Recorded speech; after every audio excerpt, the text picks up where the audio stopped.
Hey, what's up guys, aarava here, and welcome back to an episode of my F1 2019 career mode, episode number 35 today for the Belgian Grand Prix in Season 2. If you guys did miss the previous one, then be sure to go check that one out before you see this one. But a major bit of news at the very start of this episode. A major shock driver transfer has occurred. Max Verstappen is leaving Red Bull and is going to Renault. Absolute madness. One of the biggest names players in Formula 1 currently is moving and jumping ship from Red Bull Honda to Renault, and I'm shocked. I didn't see it coming. I didn't think we were going to get any mid-season driver transfers this season, honestly. Obviously, we had one last season at Austria with Hülkenberg and Perez swapping positions. We've had a few from, Season 1 to Season 2's transition, but I just didn't think we were going to get one mid-season, but very oddly timed one.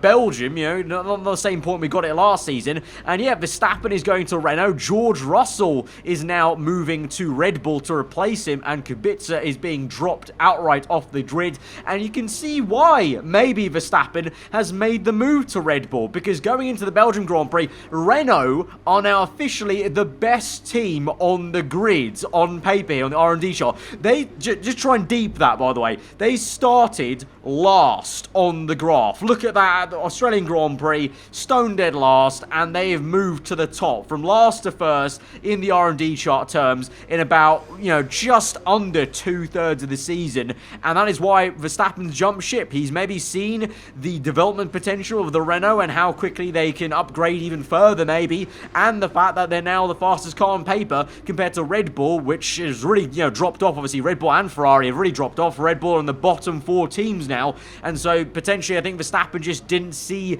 a possibility of getting any race wins this season with Red Bull, challenging for those, top qualifying positions, and so he's moved ship, and so it's now Verstappen and Weber, which is an absolute elite partnership, because we know how quick and how much of a beast Weber is in the career mode here. So Weber and Verstappen together in a team, in a Renault that is now apparently better than the Mercedes car, is absolute madness. So crazy news to start off this episode of career modes here. And for us, unfortunately, we have some bad news. 2 out of 4 of upgrades did fail. So one of the aero upgrades failed, and the tyre upgrade on the chassis side of things failed. So we have the front downforce and we have the weight redistribution, but unfortunately the other 2 did not come through. So that's okay. It still means we improve the car, but not so much to the point of overtaking anyone in the chart. We're still there, just pretty much level with McLaren, still below Mercedes, but as I said last episode, the field spread is just getting closer and closer now, that it doesn't even matter in a way where you are in terms of, like, if you're 4th place, you're pretty much battling all the teams around you, because, being under 100 performance points, together in the field, like I said, that's only a matter of tenths really in qualifying if everyone gets a perfect lap in. So it's still going to be massively competitive for, like I said, the rest of the season probably, as I mentioned at the Hungarian GP. But things like this just spice it up now. I don't mind Renault being the top of the chart now, because this means, obviously, in my personal battle with Lewis Hamilton, if it means the 2 Renaults are going to be right up there taking away 1st and 2nd place, yes, it means I maybe have less of a chance to win races, but it also means it's less of a chance for Hamilton to extend his lead, and it's a better chance for me to maybe just slowly chip away and make sure we get into this title fight properly by the time we get to the last few rounds of the season, maybe, potentially, because you just have this big span in the works of the Renaults turning up, and maybe even the McLarens finally, as they did show some great pace at the Hungarian GP with Norris and Perez making their way through on the 2 stop. So exciting times at the start of this episode. So let's just get into qualifying then, and see how we do, and see how Verstappen does in his new surroundings in Renault. It's qualifying time at Spa, one of the mightiest tracks on the Formula 1 calendar. Long straights, up and downhill, Eau Rouge as well. This track isn't for the faint-hearted. And as we wait, poised for the start of what will hopefully be a thrilling qualifying, why don't you tell us, Anthony Davidson, about the things you can do to really get the most out of a car in a session like this? Well, you're largely limited by the Parc Fermé regulations, of course. Back in the old days, pre-2004, you'd work on both a qualifying setup and a race setup over practice, and then swap them over after qualifying. So the race car was quite different at times to the qualifying car. Nowadays, though, you have to find a compromise that works for both. There are a few things that you can still adjust during the session, such as the differential, the brake bias, and the front wing angle, but that's about it. So it's more about optimizing what you do have and adapting your own style to suit the track conditions. So we're going to start off the qualifying section of this video, unfortunately, talking about engine penalties, and we are going to have to take some, definitely for the control electronics and also the energy store, which we only have 2 of each season, and also the MGUK there. And because I already took 3, that's 15 places already. I thought, if we're going to be 15 places back, I may as well just be another 5 and be at the back of the grid. And once you're at the back of the grid, you may as well take all of them. So I basically just took the entire engine column worth of components and also a new gearbox, because, you know, if you're already at the back and you're already, you know, what's that, you know, 25 place grid penalty or whatever the case is. Actually, it's 10 place, actually, my bad, for each component, so it's actually 50 at that point. You take another 5 for the gearbox, we come through into Q1, and we've got a 65 place grid penalty for the Belgian Grand Prix. So, you know, it was logical. Basically, it's what I should have done maybe last season a couple of times, by logically thinking about, you know, we're taking at least more than 2 engine penalties. You may as well take all of them and just, you know, bite the bullet and get a whole fresh new engine. And it will save us maybe later on in the season when it comes to crunch time with the title fight with Hamilton. But yeah, so pretty much a pointless qualifying session and day for us in terms of, you know, no matter where we come, we will be in last place with that penalty. So I went out in Q1 on the medium tyres. We are going to cut all the way to Q3. Not going to really bother going through all the parts of qualifying because, like I said, there's no point really delving into it too much. But by Q3, it was intermediate tyres. If you're asking why I bothered to qualify through the sessions, because we know, and I think it's still an issue in the game, that if you simulate qualifying, unfortunately the actual R&D performances of the AI don't actually come into play, and I wanted to make sure they did come into play because we've got these exciting driver transfers, these exciting, you know, team performances. It'd be a real shame if the game just simulated it to the base level when you start the game in Q3 and whatnot. So I thought I'd just go ahead, and also, to be fair, there is some rain forecast for the start of this Grand Prix tomorrow. I think it's going to be starting on full wet tyres tomorrow on Sunday, so I thought I may as well go out there, get some running on intermediates and try and just at least get used to the car. I also made this setup on purpose a bit more downforce heavy because I knew the race tomorrow we're going to start on heavy rain and most of the race will be in wet conditions. So we've gone for a setup that's going to compromise myself in the dry maybe, but I'm banking on there being more rain than dry period in Sunday. So bit of a very tactical Saturday really in terms of all the penalties and the setup change. But it's all in a bid to try and limit the damage here. We're going to be starting from last place tomorrow, and it's all guns blazing for us. We have to try and get as far up as we can and try and close up on Hamilton in this race tomorrow. But yeah, let's go to the grids and see what the lineups can be. Might be quite interesting. Who doesn't love the Belgian Grand Prix? It's the race, of course, that gave maiden pole positions to the Jordan and Force India teams, with Rubens Barrichello and Giancarlo Fisichella respectively. Jordan, of course, would then go on to better that here in 1998 with their first ever victory. And you can guarantee that something special will always happen at Spa-Francorchamps. But what that something is today is anybody's guess. Spa-Francorchamps then, a 4.35 mile tour of the Ardennes countryside with 9 right corners and 10 left corners, giving us a grand total of 19. Average lap speeds in the dry can reach about 145 miles per hour, but without a significant improvement in these conditions, we won't be seeing anything like that today. With me today, of course, is Anthony Davidson, and you join us as we discuss the recent changes to the driver lineup. Now, can I get your take on Max Verstappen? They've just moved to Renault. How do you think they'll get on? Well, as a driver, whenever you move teams, you want to end up in a faster and more competitive car, so I think they'll be very pleased with their new home. On the other hand, moving to a larger, more successful team brings with it additional pressures and higher expectations, so we'll have to wait and see how well they cope with that. It's time to see how our drivers are stacking up after yesterday's exciting qualifying session. Max Verstappen put in a fantastic lap yesterday, and he starts from pole position, with Lucas Weber alongside. Looking down the rest of the grid, we have Hamilton, Leclerc, Sebastian Vettel and Bottas, Hülkenberg, Perez, Raikkonen and Pierre Gasly, Albon, Stroll, Daniel Ricciardo and Butler, Norris, Russell, Antonio Giovinazzi and Kevin Magnussen, Grosjean and the engineer. Now it's almost time to lights out, so let's go down to the track.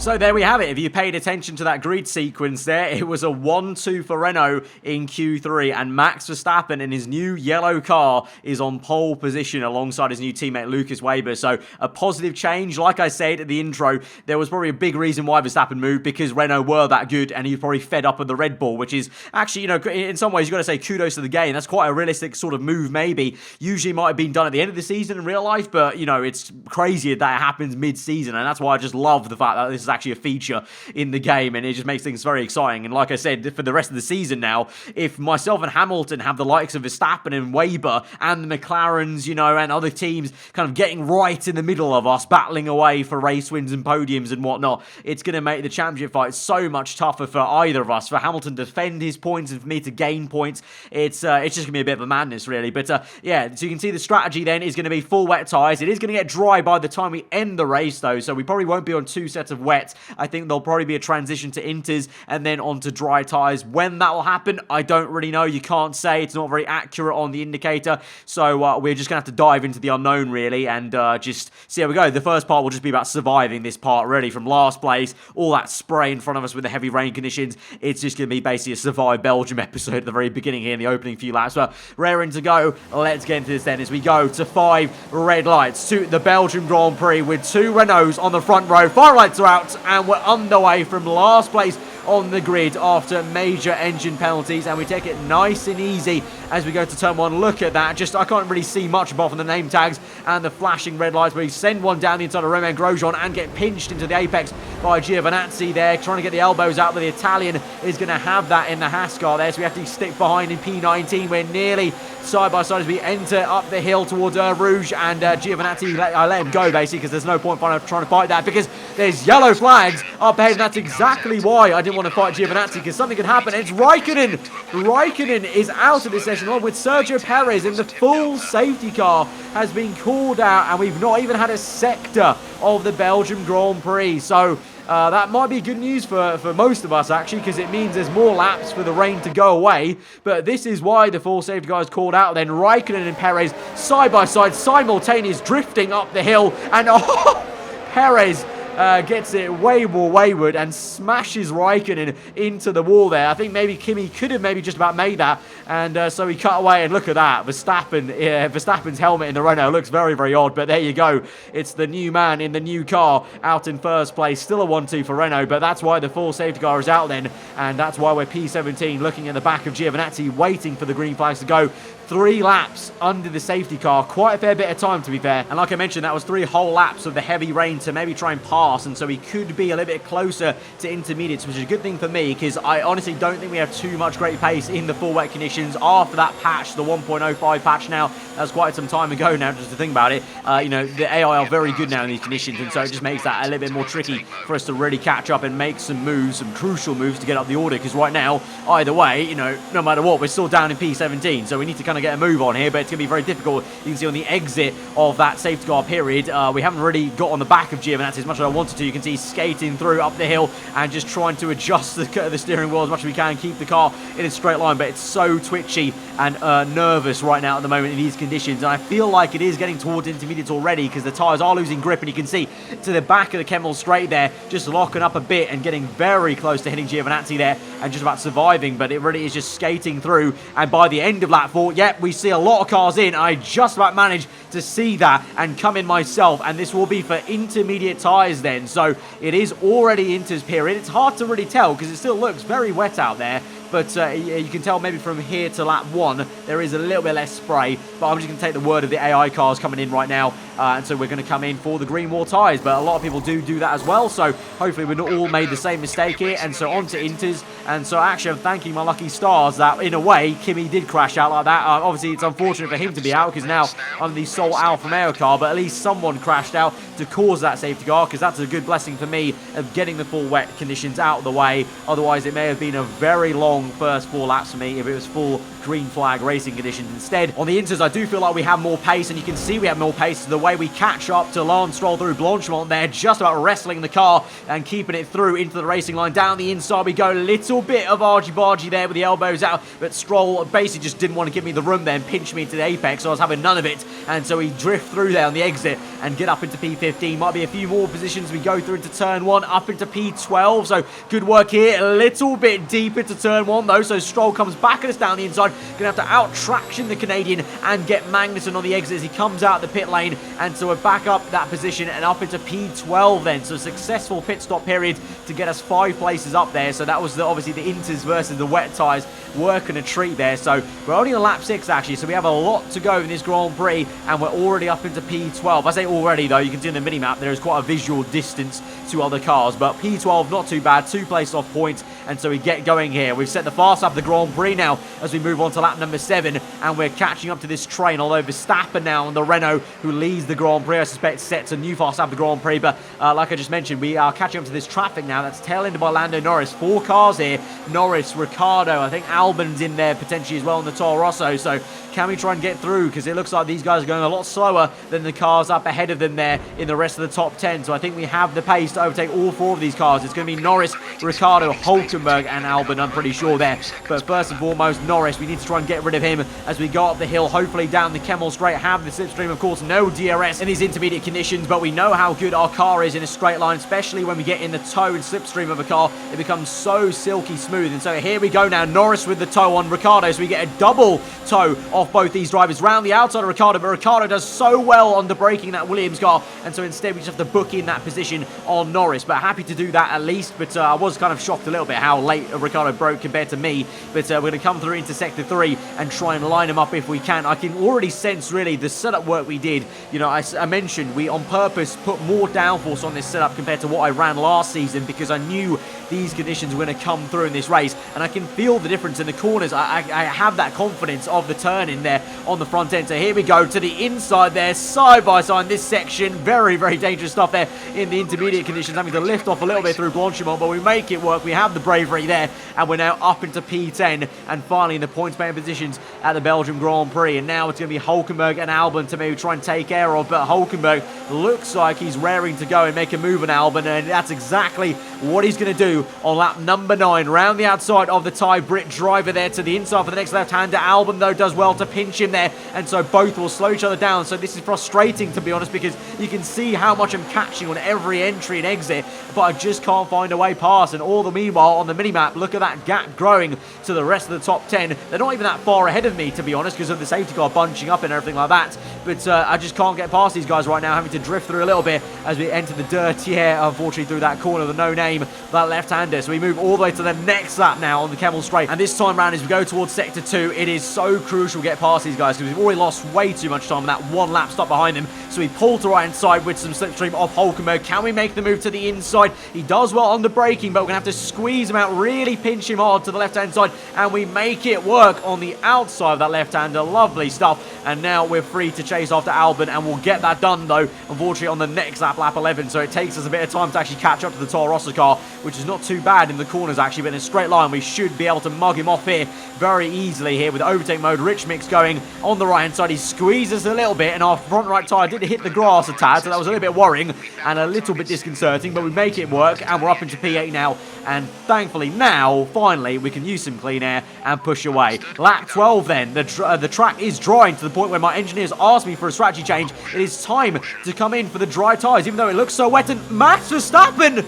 Max Verstappen's out of the Grand Prix. Yellow flags up ahead of us. Only just noticed that, the indicator there. Verstappen, who was leading the Grand Prix. He was leading a 1-2 for Renault. His first race in the new yellow banana car. And he is out of the Belgian Grand Prix. That is a calamity and heartbreak for the Dutchman in his new surroundings. Probably so giddy about getting pole position yesterday and going on to maybe dominate this Grand Prix for the race win. Has to park up with a mechanical failure, and Renault are going to be absolutely kicking themselves after signing Verstappen and then just blowing the opportunity opportunity and letting him down, letting their new signing down with a mechanical issue. So that means that this man, Lewis Hamilton, has gotten very lucky today because he's now up into second place. But Lucas Weber leads the Grand Prix. My former F2 teammate may be on for his first ever win in Formula 1. That is going to be absolutely amazing for him for sure. But we move to the end of that lap on lap 12 and we're coming in for the dry tyre pit stop. Just about managed to skate through here, but I lost a lot of grip there, and the AI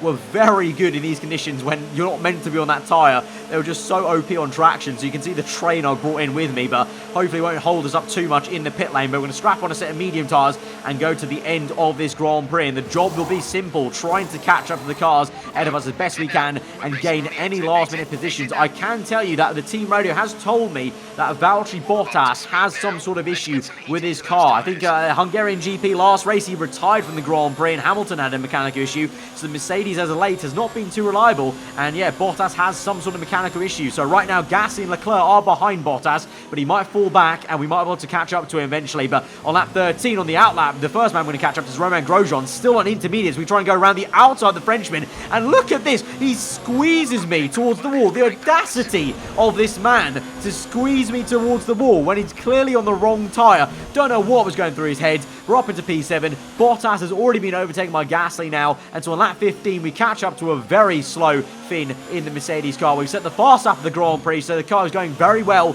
in these conditions at the moment there, and once we get past him we can maybe try and catch up to Leclerc, maybe, fingers crossed, because the Ferrari technically is meant to be a lot slower than our Alfa Romeo. But we go around the outside of on there of Bottas, but he's having none of it. We have to switch to the inside now, the left hand side, and go around the outside here, but Bottas puts up a good fight. We have to just feather the throttle and give him this space, but eventually get it hooked up, and we're up into P6 of this Grand Prix. But Hamilton is in P2. We need to do a lot more now. So as we move on, end of lap 16 onto lap 17, Leclerc now sets the fast lap of the Grand Prix, which took me by surprise, to be fair, but it's because he's pushing very hard to catch up to Gasly. And you're about to see, look at the top left here, you're about to see Leclerc and Gasly's name tag swap positions because they're fighting now. They're side by side down the Kemmel Straight. Unfortunately, I didn't get a replay camera of this, but Gasly and Leclerc are fighting right now for P5 and P4 in this Grand Prix. So that's going to slow them both down, and so this might be a very good chance for me to at least catch up to one of these guys, and it's going to be in the end Pierre Gasly as we move on all the way to lap 20 then. So a few laps later of pumping in some good lap times, we've got the fast lap of the Grand Prix back off Leclerc, and Gasly has been going a little bit slower, maybe do some tyre wear and just winding down his car, and so we have an opportunity to get up into P5 at least, which I think would be a pretty damn awesome recovery considering the wet conditions at the start of this Grand Prix. But first and foremost, we have to get the move done on Pierre Gasly in the Red Bull Honda. So here we come, knocking now around the outside of Blanchimont. We go for it. He leaves us just an inch of space. We have to take to the curb a little bit there, and so there's a very Verstappen 2014-S move on the Red Bull man on the outside. Go for this switchback move on Gasly. He's slow on the entry and exit, and we've made that work. We've got the better exit, but Gasly, he's got DRS. He's on the inside. We try and squeeze him to the inside, but he's having none of it. He gets the elbows out, keeps the car in. We go for another switchback to the inside. A little bit of contact made on the rear end, but we straighten the car faster. We get the power down earlier, and so we got the momentum towards Eau Rouge. Here we go, side by side, up the hill, round the outside of Pierre Gasly, and we finally get the move done. But an absolutely exquisite battle with the French. And what is it about Pierre Gasly in the F1 games? I always have fantastic battles with this man in the F1 game. That fight there, that took me back to the F1 My Driver days. That did. That was absolutely awesome. So much fun there with Pierre. So we move on to the last lap of the Grand Prix though. We finish up in P5. Unfortunately, Leclerc was too far ahead of us and actually had some very decent pace. But there you go. Lucas Weber. GG's, mate. GG's. My former F2 teammate there. Pleased for him today, to be fair, to get his first win in Formula 1. That is very, very cool. Hamilton second place though, so he will get some points on us today, and commiserations to Max Verstappen for that DNF here. But we come home in P5. Pretty solid recovery, I would say. Alright, race over. Take care of the car on the way in.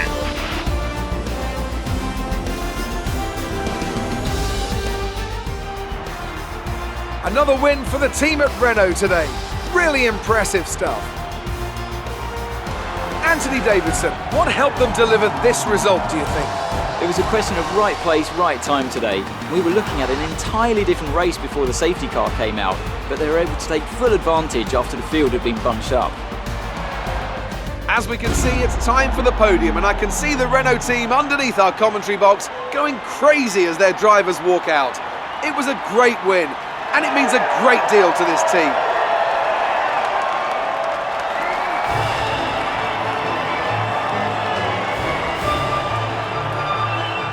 So it's a what could have been race then for Max Verstappen and Renault a little bit there with that DNF for him, but Weber gets the win. We've done the best job we could have done, I think, in that recovery drive to P5 to try and stop Hamilton getting too many points over us. So we've gone from a gap of 30 to now 37, so that's it's not too bad, but yeah, 37 points is a bigger gap, obviously, than I wanted it to be after this. I thought we could have gained on him, but obviously with the penalty, it was always going to be very difficult, so I think I'm happy with the job we've done. And going to Monza now, we have a fresh car, fresh engine parts, fresh gearbox. Hopefully the upgrades come in as well now, the ones that we have to fix, and it could be a very good Italian GP with this Italian team of Alfa Romeo, so I'm looking forward to that. But that was a really fun race, really fun episode, obviously, to see Verstappen get in the Renault at the very start of the episode and just have that change now for the rest of the season. But really fun fight, especially with Gasly. That Gasly fight made the entire race worth it. It was such a long one for me to record because of the wet conditions, but so worth it. But anyway, at the end of the episode then, we're going to fix those two R&D parts of the tyre wear and the rear downforce, and go ahead and purchase a brakes update on the chassis side of the R&D tree. So 2 minor upgrades for the chassis and 1 major on the aero, but everything will come in for the Italian Grand Prix because 2 of those are being fixed. So those will only take 1 episode, and so next episode we should have 3 upgrades coming in at Monza. Perfect timing. Hopefully that hopefully other people aren't upgrading as much, and so we make a big leap forward and we can try and get a solid double points finish, and a high one at that for the team there. But guys, if you did enjoy this episode, be sure to smash that like button. Let me know what you thought in the comments below. If you're on your own, subscribe for weekly full-on content. I've been Aarava. Hope you enjoyed today. I'll see you guys next time. Goodbye.